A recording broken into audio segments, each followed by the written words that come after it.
Hello, everyone, and welcome to Conversations with Khofane. I'm Khofane Modise, and today I'm joined by a very brilliant, intellectually brilliant gentleman by the name of Dr. McLean Sibanda. Hi, Dr. McLean. I've never referred to you as that because I'm just always so intimidated by it because you've studied everything under the sun. Nope, I didn't. Yeah. No, thank you very much for having me on this podcast. Yeah, so can you just take us through your journey, like who you are, your background, especially given your peak interest in innovation and entrepreneurship, specifically in Africa?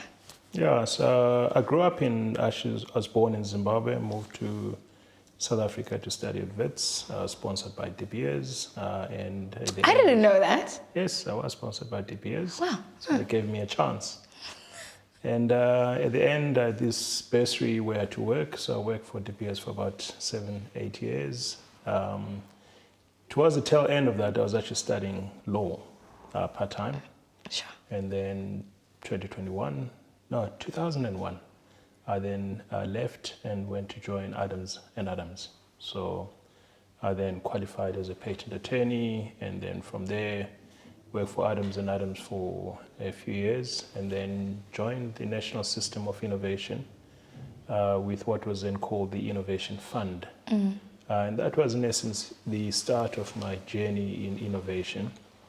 And then from there, transitioned to the Technology Innovation Agency, and then transitioned to being the CEO of the Innovation Hub up until 2018. Sure.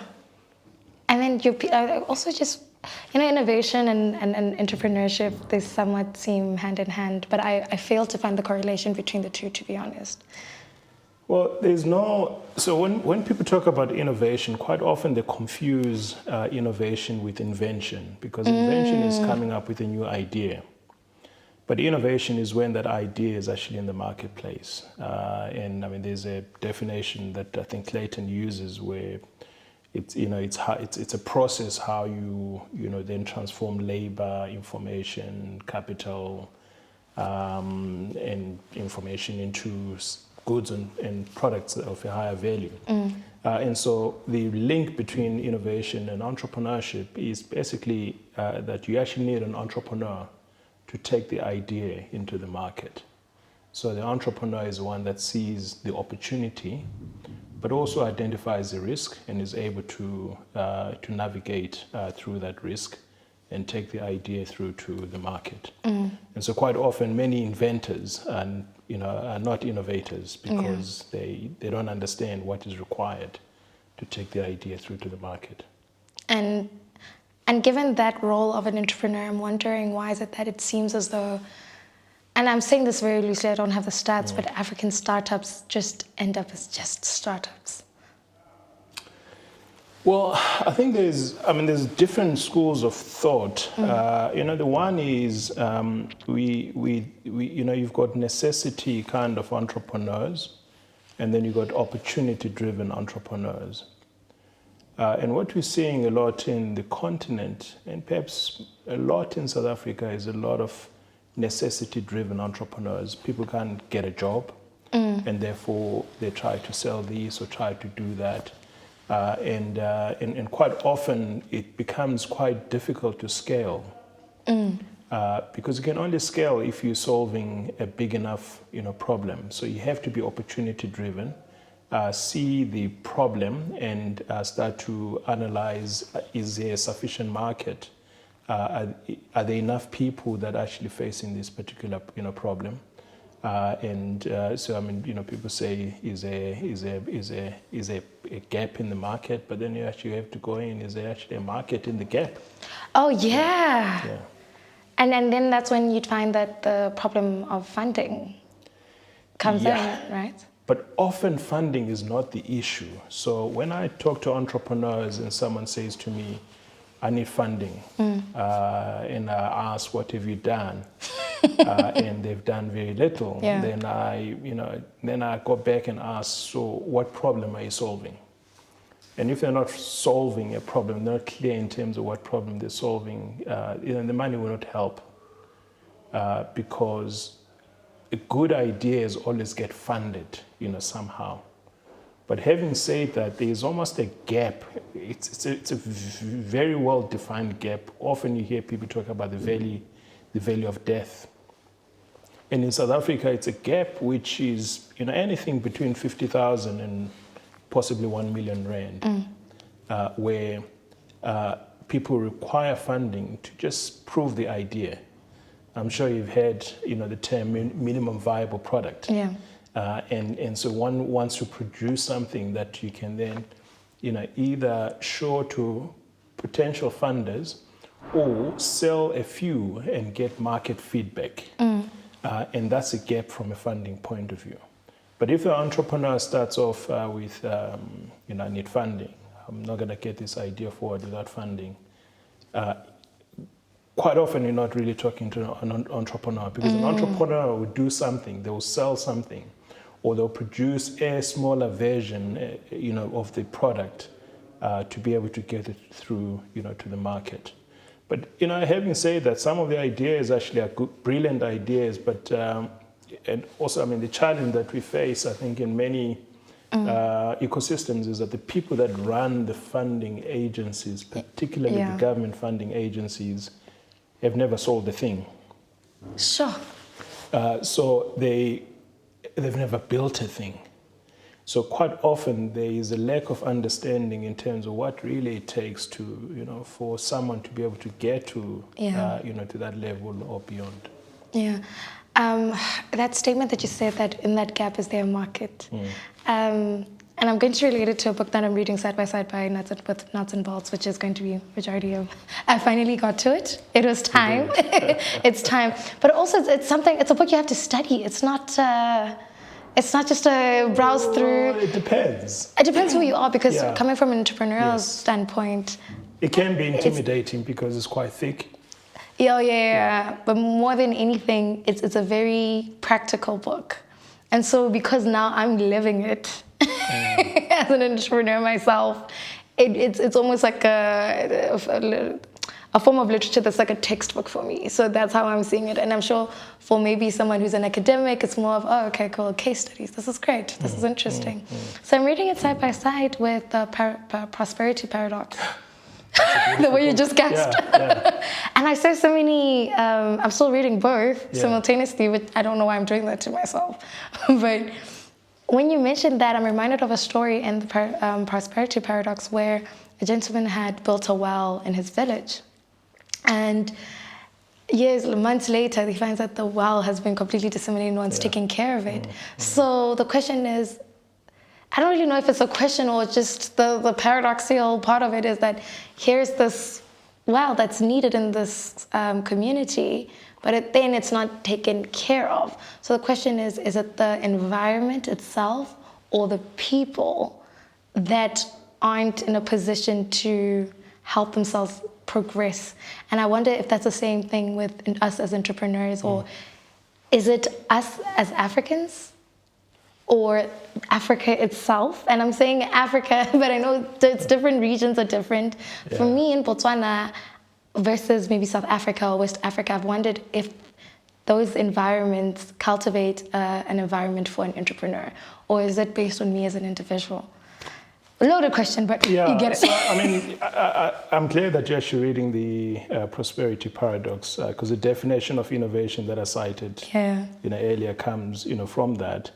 And if one reflects on the example that they give, for me, when I read the book, what came to mind is that quite often we come up with solutions without necessarily talking to the people that are actually facing the problem. Sure.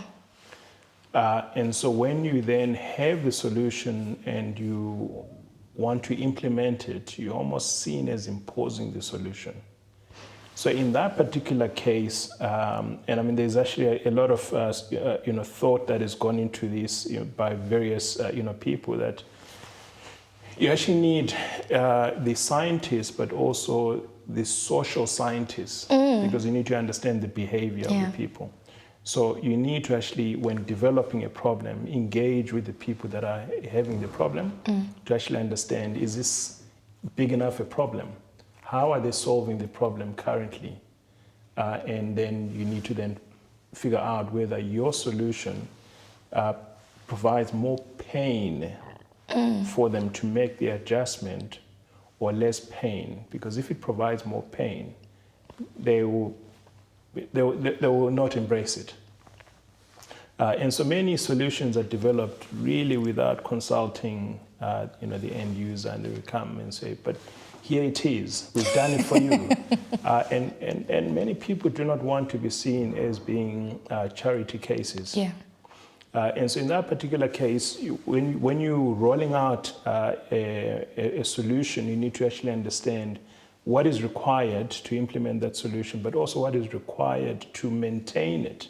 So in the case of the well, there was a need to actually have some maintenance plan. So the community needed to own that and defend it against, whatever, other people, third parties. And so the challenge with entrepreneurs often is we come up with brilliant ideas.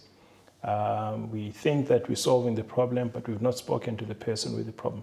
I mean, it's a classical example nowadays when you talk about youth. Right. Yeah. So you find 60, people my age and older, 60-something. Coming up with solutions for us. And then there's no youth around the table. Yeah. And yet it's a youth conference. I'm not throwing shade to anyone, but and that's another thing where, again, I wonder when it comes to aid, because you're talking about these, you have these people who are older and they're the ones who are saying, this is the problem the youth are facing and this is how we're going to solve it. And yet nothing nothing happens. And so you'd have these poverty alleviation solutions that last for maybe a political campaign, and then it disappears. And this seems like a case throughout Africa, and I'm just using Africa as an example here. And I've wondered, does governmental aid differ? Because governmental aid differs in different countries, I've found that the countries that don't have as much support from the government tend to be more entrepreneurial and more aggressive in their approach compared to countries which is supposed to be the opposite way around. If you're from a rich family, you're supposed to go to Harvard and not be druggy. So that's a thing that still to this day, I just don't understand why. Well, I mean, in nuts and bolts, I actually say that innovation, not aid, is the answer. Because, aid, so going back to De Beers, so how are diamonds made? Diamonds are made through a lot of pressure and a lot of temperature. And even when you're polishing one, so you get one in the rough, it doesn't look that appealing. But for you to actually make it appealing, you got to actually polish it. And that's when it gets more value. Exactly. So it's another diamond polishing it. So there's a lot of friction, a lot of pain. So I think progress comes through from struggle. So quite often we run away from I need to come closer to hear this. Okay. Because, so progress comes from struggle. From struggle. If you look throughout all the different developments over the years, it's really been a struggle. It's a problem that one is trying to solve, and therefore, how do we actually solve it? And therefore, a solution actually comes up. And so I think it's quite important for governments to actually start to move away from giving. People need to actually earn. And that's actually a difficult one because we being, I think, generally politicians, want to promise, this, we're going to give you a better life, we're going to give you this. Yes, but I think people need to earn it, because when you earn it, there's also a sense of ownership. Yes. There's no entitlement. So I got family in Botswana, and I think Botswana is one of my favorite countries. And the government of Botswana has done incredible things for its people. But then you take Botswana and then you contrast it with Kenya. You can contrast it even with Nigeria. Yeah. It's different. The level of support in those areas is different. I think the difference really comes in terms of, it's not incentives that actually drive innovation. It's creating environments, enabling environments that are going to stimulate innovation. Yes. And I think it's important for governments in particular to create the right kind of environments. The incubators, it's the right environment. But again, those incubators have got to be managed by people that understand the entrepreneurial journey. Right? So you can't just set up an incubator and then put in an academic or a politician. You have to put in an entrepreneur who can then relate to the entrepreneurs that are coming in there for support. And then again, when we're looking at funding, we have to then also ask ourselves what type of funding is required, because funding is not just funding. There's funding for the different stages of that entrepreneurial journey, and depending on the country, you may need different things. So if you look, quite often, so I'm trained as a patent attorney, and quite often our focus is like on patents. But patents come out of intense research and development. But if your country is not doing intense research and development, patents are probably not a good measure or a good metrics to actually work with. So you have to look within the context and say, okay, within this particular context, how are we going to stimulate innovation? Perhaps it's just through the creatives industry, and the creative industries require different kind of support compared to the heavy tech environment. Yeah, you talked about patents and research and so on, and the data that you guys are as lawyers are very reliant on, and this data is very important in order for one to make decisions. And so I had a conversation with someone who had taken me to Soweto for the first time, and was telling me that in these markets, millions goes through daily. And I'm like, if millions goes through daily, why don't I see the millions? And I'm now wondering, is it because there's no structure? It's always, I'll purchase this thing, you'll pay me later, and I'll get the money 2 days later, and I'll borrow money from there. So there's no real structure, and which kind of keeps, it's like a hand-to-mouth situation, but there's so much, like this strong entrepreneurial spirit within those environments, similarly what I'd imagine in markets all over Africa as well. Yeah, but again, it goes back to the earlier point that I was actually saying, that you get opportunity-driven entrepreneurs, right, and then necessity-driven entrepreneurs. And I think the challenge that we have is that how do we take the necessity-driven entrepreneurs and equip them for them to realize that for them to make a huger contribution, because they are making a contribution already, right, but for them to actually make even a bigger, more impact, what would they need to do so that they actually then start to address bigger problems?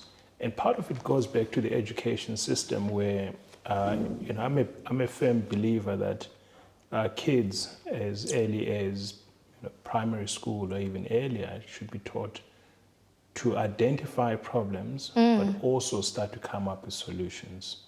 So when a child comes up and says, I have a problem, say, okay, fine, what are your options? right. And that way you start to think and cultivate a spirit of solving problems, because that's where the innovation comes from. Unfortunately, our education system, particularly in Africa, has been one of go to school, learn, and hopefully become an employee. Become an employee. Yeah. It has not been go to school, come up with something and build a business. And we need to start to make that shift, because there are no jobs. So we need to actually start to say there's enough problems. We've got enough problems as a continent and the world at large. This morning I was talking to somebody. So the rest of Africa is becoming younger, but the rest of the world is aging. So that presents on its own a huge opportunity to innovate. What kind of innovations can you come up with that would ensure a good quality of life for the aging population. Sure. So it's a complete shift because, yes, we may not face it now, but we're going to face it at some point. Yeah. And nuts and bolts, you place a very strong emphasis on creating how we can create a robust economy, or an economy that thrives through placing a strong emphasis on innovation, or creating an innovative ecosystem. So my question to you is that where does that responsibility lie, the citizen or the leaders? I think it's everyone's responsibility. Quite often we want to place things on the government. It's easier. But we elect the government. Right. But also, as we need to be active citizens that then contribute. So I take my hat out to many philanthropists, many people often with limited resources that start programs in their communities and upgrade their communities. And when there's a policy out, people comment on that policy. Because it's through that we can all collectively build an enabling, ecosystem. So government's role, obviously they pass the laws, the policies, they'll provide some funding, but ultimately we are the ones that are going to do. Government is not going to create jobs. Yeah. We are going to create, the jobs. Sure. It's tough to hear. It is tough. Especially when you think about, the amount of, despite Africa being a very youthful continent, it's also like the level of unemployment amongst youth is ridiculous. Well, it is ridiculous, but I look at it differently. Okay. I think when we talk about the future of work, the future work is digital. Yeah. The future work is technology, it's innovation. And earlier I spoke about the aging global population, particularly in developed countries. Someone has got to actually do some work there. Yeah. So I think because the world is becoming borderless, there's an opportunity for African youth to equip themselves for the global market. Yeah. You can work from anywhere in the digital world. So, despite, the fact that we've got this huge unemployment, we don't have a strong industrial base, I think the silver lining is that, youth can move, anywhere, around the world. The CEO of your stock exchange in Botswana is now In Rwanda. In Rwanda. There's many youth that I talk to that are heading off to Canada because there's opportunities for software developers. So I think the opportunities are there, but we need to be thinking, creatively. And I think the kind of mentality that we need to be teaching our youth is that you own your destiny. And you need to equip yourself. You can learn anything. Nowadays, you go to YouTube, you can sit literally for 6 months or a year, and you come out well equipped. So information is now available. And in the Vice, there's just too much information, and sometimes trying to sieve through it is a bit difficult, because I've often had conversations with young people in different, specific South African Botswana, and I like making a comparison with both, where let's say maybe there'd be a government initiative to educate on, I'll just say intellectual property, because you're also in that industry, and there's just so much jargon, and there's just so many words, and then the question is, did you understand? Are you going to, no, I don't know, maybe I just need to register something. Did you understand that taxes, you need to understand your taxes despite having an accountant or secretary? Do you understand that with AFCTA, that means after, you can also use that as an opportunity for yourself to expand your business, especially when it comes to scalability and networking? yes and no. Where do I fit in? And that's where I've kind of come through as well, where I said, I'm asking all these questions, but I'm not even taking advantage of AFTA, for example. So that's, I guess, within my it's not really a question, but I'd like you to comment on that perspective. Yeah. So I think it's true. There's an abundance of information. I think the one thing that we underestimate is the importance of a coach or a mentor. All of us, in some cases it's formalized, in other cases it's not formalized. I think it's important for any person that's developing a skill to actually have a mentor or a coach, somebody that they can say, I'm trying to do this, I'm trying to learn this. Where do I start? Yeah. What resources do I need to focus on? But I think we need to also go beyond that, and instead of just doing, learning is to actually do. Yes. It's important to do. Yeah. It's a doing. Yeah. Because once you've learned something on YouTube or wherever, you need to actually put it into practice. And it's by putting it into practice and perhaps failing a couple of times, you learn, from the failure. And again, also the other thing that we need to also realize that when we're learning a new skill or developing a new technique, often we're gonna get worse. Okay, explain that. Before we get better. Yeah. It's take a simple example. Your chest of drawers at home. It's messy, and you want to clean it up. You move from disorder to chaos, and then to order. If you're going to do it properly, of course you can try hide it and trying to order it there, but it's going to take longer and it's probably going to be more painful. So it's easier to go through, through the chaos. And many people, I think, give up in that chaos. Yeah. And we need to just understand that there is the opportunity in the chaos.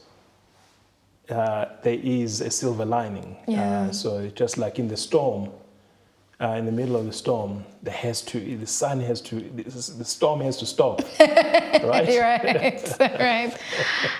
You played a pivotal role in the Innovation Hub, and so it'd be remiss of me to not ask this question, but why does it seem, for the Innovation Hubs that I have seen, I used to think that an Innovation Hub would be like a Google headquarters, but I don't see that. Yeah. It then just kind of dilapidates, and it's still, I guess, quote unquote, progressing in its own way, but I rarely see a situation where it's a hub for entrepreneurial growth and the innovation that we've been speaking of this whole time.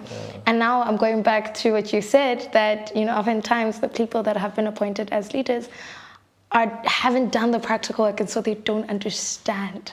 So is that the reason why it seems as though, because for me right now, I consider myself fairly innovative, but I've kind of failed to see the purpose, any reason for me to go to an innovation hub and say, help me, I can do it myself, Yeah, so I think, a few comments there. The one is, quite often you get appointed to a role, and you may not have experience. Like, I got appointed to the Innovation Hub. I did not know anything about science parks up until I was basically called in for an interview. Then I had to research and understand more about science parks. And my journey of learning about science parks started then. It has continued, even up until now, because I do speak and get asked to provide advice on science parks. So I continue to learn, about that. So so people need to actually understand that when you get into those roles, if you're not ready, create a learning journey.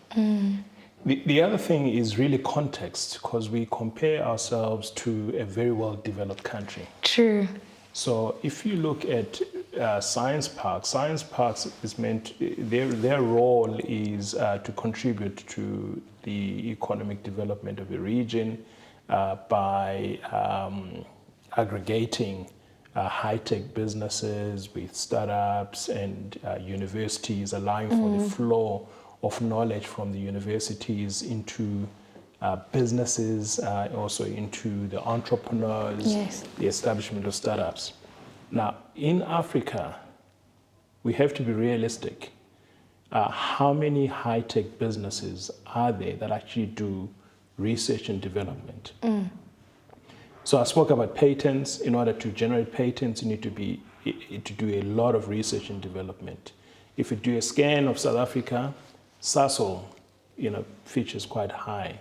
And again, if SASOL was located, let's say BDIH, Botswana Innovation Hub, or even Digital Innovation Hub. Digital Innovation Hub, or at the Innovation Hub in Pretoria, you would find that there will be an ecosystem that actually starts to develop, where the big companies like SASOL or SAPI, in the case of the Innovation Hub here, are looking for entrepreneurs who might have ideas, but also the entrepreneurs come to the hub for a reason, and the reason is not necessarily to get support. At times, the reason they come to the hub is so that they can talk to other entrepreneurs. There's a lot of magic that happens over coffee, unplanned, conversations where some entrepreneur frustrated with something goes down, to the cafeteria for coffee, and they meet another entrepreneur and they start talking, and then a light bulb moment actually happens. And so it talks back to what we were talking about earlier, creating the right environments. So, and it has to be contextual. Right. We cannot just cut and paste. We have to ask ourselves, what is the context that we're dealing with here?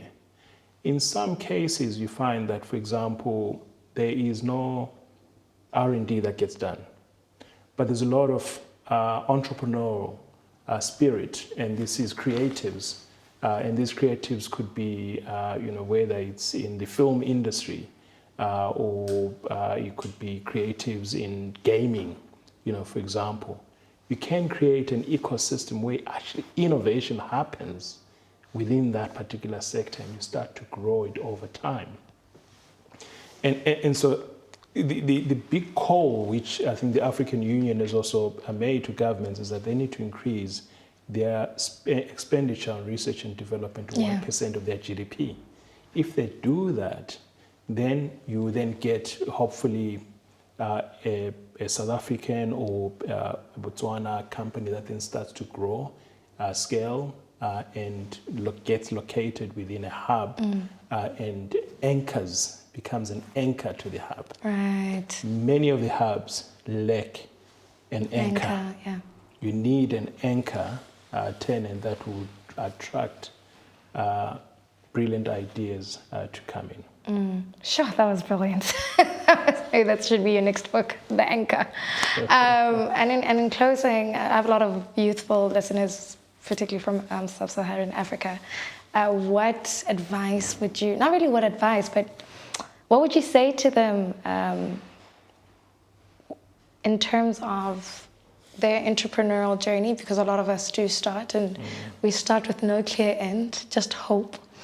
And to avoid us latching on hope, what would you then say to us? First thing is, hope is not a strategy, right?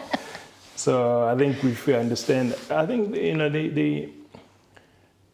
the world is not. I think the world at times can be quite rough. So my advice to entrepreneurs is that the entrepreneurial journey is not an easy one, but it's a rewarding one. So when you start, understand what problem you're solving. Be very clear around the problem. Don't do things because they're nice or it's a brilliant idea. I think try to really figure out, am I solving a problem? And some people would argue with me and say, well, when the iPhone was created, what was the problem? Yes, in certain cases, there are, ideas whose time is not come. but those tend to be disruptive type of innovations. I mean, you look at the electric car. How long has that idea been with us for? Yeah. It's a couple of decades. It's only really starting to take off now. So in the context of where we're sitting as a continent and young people, with limited resources, you want to get an idea that's going to have market traction very quickly. So start to identify the problems. The other advice that I'll give is, I think, people need to surround themselves with entrepreneurs, and be in the company of entrepreneurs and ask for advice. There are many people out there that would gladly give you advice. And Nuts and Bolts is full of incredible entrepreneurs, but also I think the point is people need to read, right? So you need to read, and once you read something, follow one or two entrepreneurs. Some of the entrepreneurs that have succeeded are willing to give 15 minutes, 30 minutes of their time over coffee, and that's worth gold. But the future is bright. I have no doubt. I think the youth today, they've got more opportunities than ever. It's perhaps knowing which ones to follow, and also stay the course. Yeah. Beware of social media, because social media has also created what I call competition entrepreneurs. People that just want to enter competitions and get media statements and press releases and so forth. But that doesn't really build a business. Absolutely. Yeah. Wow, it's been incredible. Oh wow, it's just like a little short masterclass. Thank you very much for having me. And it was very important for us to have this conversation in a simplistic format. Yeah. Because but I don't like it when innovation is a buzzword. Yeah. When it's an actual practical solution to driving economic growth, it goes beyond that. And so I'm very appreciative of the book.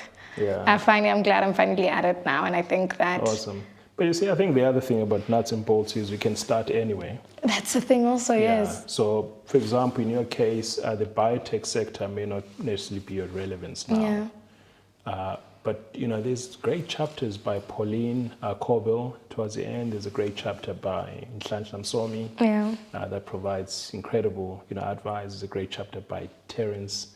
It's not a chapter, but he writes Terence from Makamisa. Yeah. There's a component by Portia, M. She was actually featured on the Forbes cover magazine, which was great.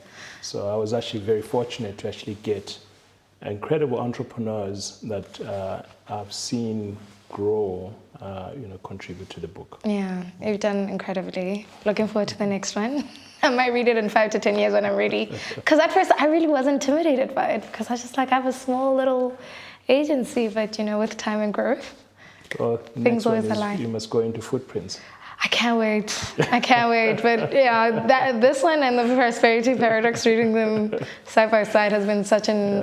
It's expanding my mind, and so I'm now appreciating how I'm able to understand concepts that I never understood before, and because I'm doing it practically, it also plays a huge role in my growth. I think you've seen I've grown, right? I have. Thank you. I have. I'm growing right before your eyes. Very impressive. Thanks.